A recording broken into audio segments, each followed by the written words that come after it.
What's up, everybody? It's the JAY man. Back on another cigar review.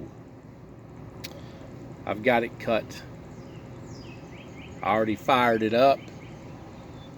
It's another cloudy day out here. And it looks like rain. So I'm hoping to, this happened to me last week when I did a review on that old Arganese. Started to rain. I kind of had to wrap it up. I'm hoping that don't happen to me. It ain't rained all day. Same thing happened last week. Didn't rain all day. It's like the rain knows. Wait till the JAY man gets off work and then start raining right before his cigar review. I'll tell you, what kind of timing is that?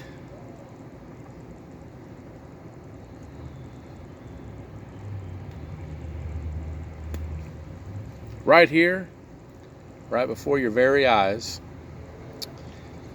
is a Sancho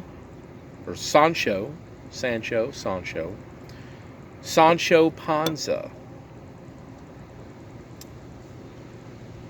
cigar.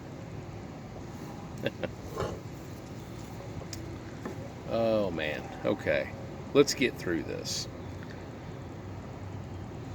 This thing gets a 3 out of 5 on the old strength profile, which is right there in the middle. So that'd be like a medium body. This particular, now word on the street is that the Sancho Panza originated in Cuba in 1852, but now is made in Honduras. The shapes come in cigarellos, Lonsdale, Robusto, Toro, and Torpedo, which I'm still curious about these torpedoes. I ain't had one yet. This particular one I'm smoking here is going to be the Toro Glorioso. 6.1 by 50 is the size on this baby. So that's about a good 45-minute smoke. That's what I've been averaging on, about a 6-inch.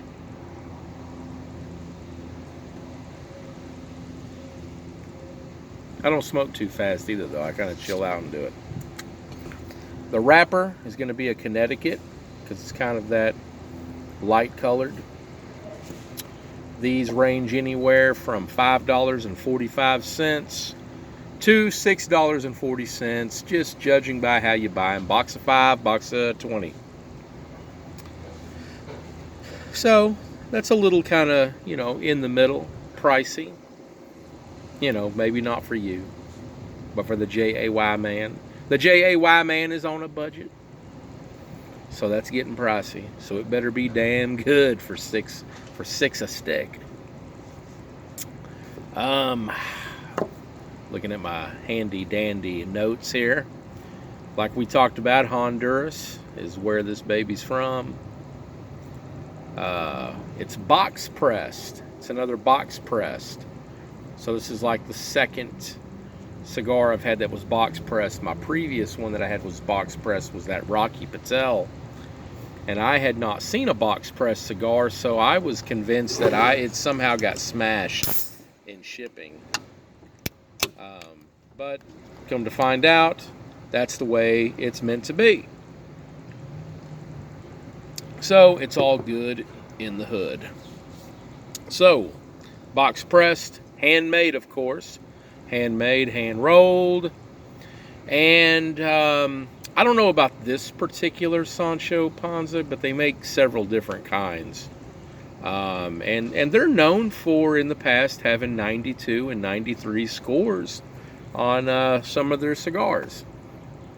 I don't know about this one in particular. I didn't go that in depth. But they do make good cigars. So, you can't deny them that. 92, 93, those are damn fine scores in the cigar world. So, gotta love it. Now, when it comes to what am I tasting here? What am I smelling? Before I'd lit it up, I kind of just smelled like a typical plain Jane smelling cigar. Nothing fruity, nothing chocolatey, nothing nutty. He said nutty. Um, nothing plain Jane cigar.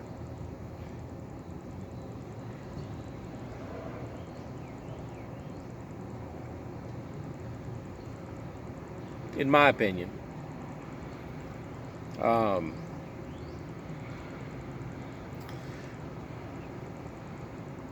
I did that with a straight cut this time.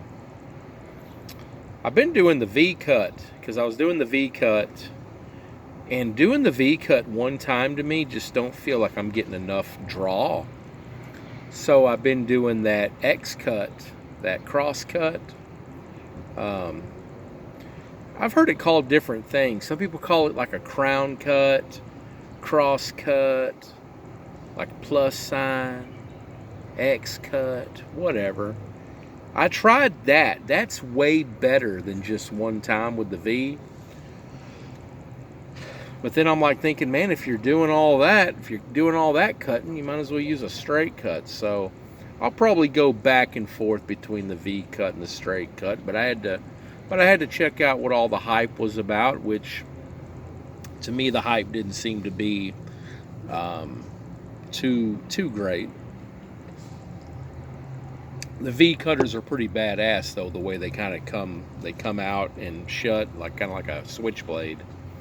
So it's pretty cool. They're pretty cool little things to have.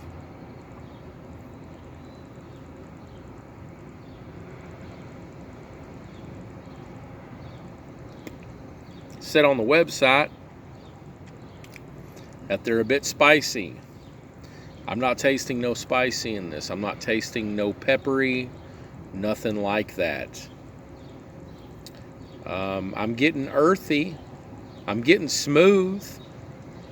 And the way the outside binder, before I lit it, the outside binder reminded me a little bit of a leather smell.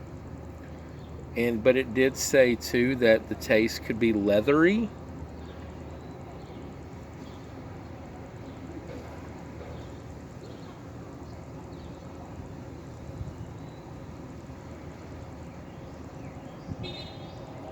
Which I don't even know about that.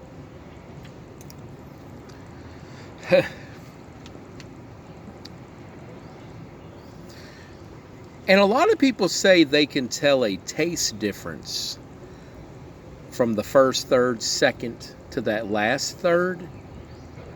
I don't know if I completely agree with that. I don't necessarily think the taste profile changes. The one thing I have noticed that does change is that as you smoke it, the draw becomes easier and it seems like it gets stronger. Like you don't have to, like right now I'm really trying to have to,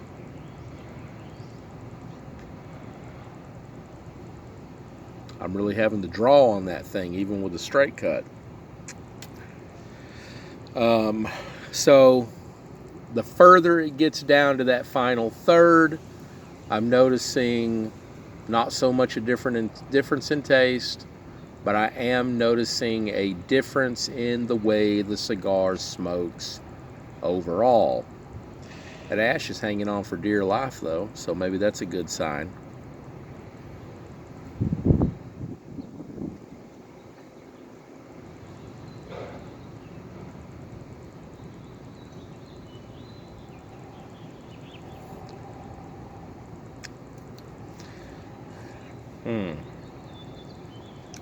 Like I said, it don't even taste that medium-bodied to me. It tastes pretty mild, which I'm not opposed to mild. Mild is fine. Mild is cool. But the way I look at it, $5 to $6 you're paying for a medium-bodied. It don't taste that medium-bodied. Now, there's been some cigars I've had that were 3 out of 5, and you could tell. Hell, they might as well have maybe cranked it up another notch because you can tell the difference. These taste really mild.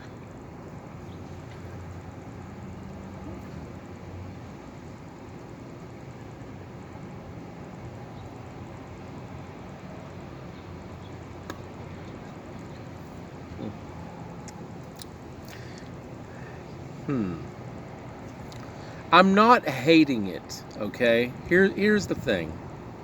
I'm a little conflicted with this one. And here's a little bit of my confliction. I think it's fine. I'm going to smoke it. I'm going to finish it, of course. I paid money for it, so why wouldn't I? The problem I'm having is I'm not tasting $5 to $6.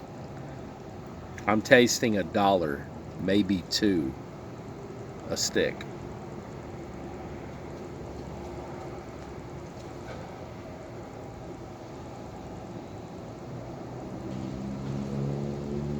This might be the first sin. The first sin cigar I've had. And it's not sinful because it's bad in taste or horrible in design or horrible in the way it was created or like made. I just feel like that price they put on these is not worth it. You know, $100 and something for a box of 20. I'm sorry, Sancho Panza, but your product doesn't seem to be up to par for the price you're charging by the JAY man standards.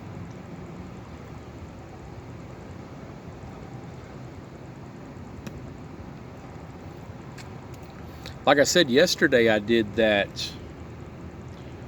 what was it, that Villazon? And that was $2 a stick. And that was a phenomenal tasting cigar for $2. I mean, this can't even compare.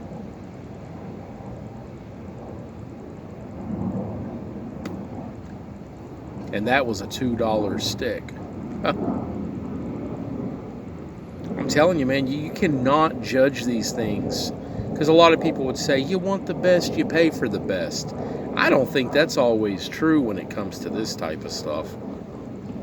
But I can say the same thing about beer. Because anybody that's been following my channel for years knows that I'm pretty, back and forth on the beer review. I mean, I will take an expensive ale and trash it. But then I will praise a cheap light lager.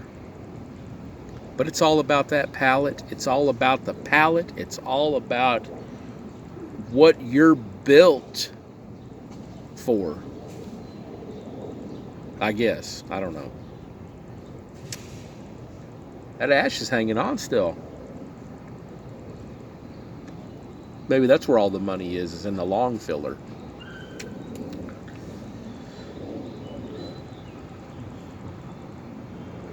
It's hanging on for dear life.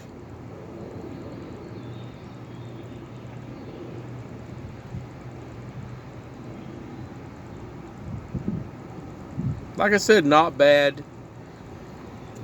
But it's going to go down as a sin for me based off the price. Because it is not worth it. And I'm pretty sure they are not going to throw me any endorsement deals anytime soon for saying that. But the Dr. Pepper Company, I'm always open for discussion. I'm going to go ahead and flick that. Because it's going to fall on me soon, I can tell. It's leaning. It's leaning down. Gravity's catching up.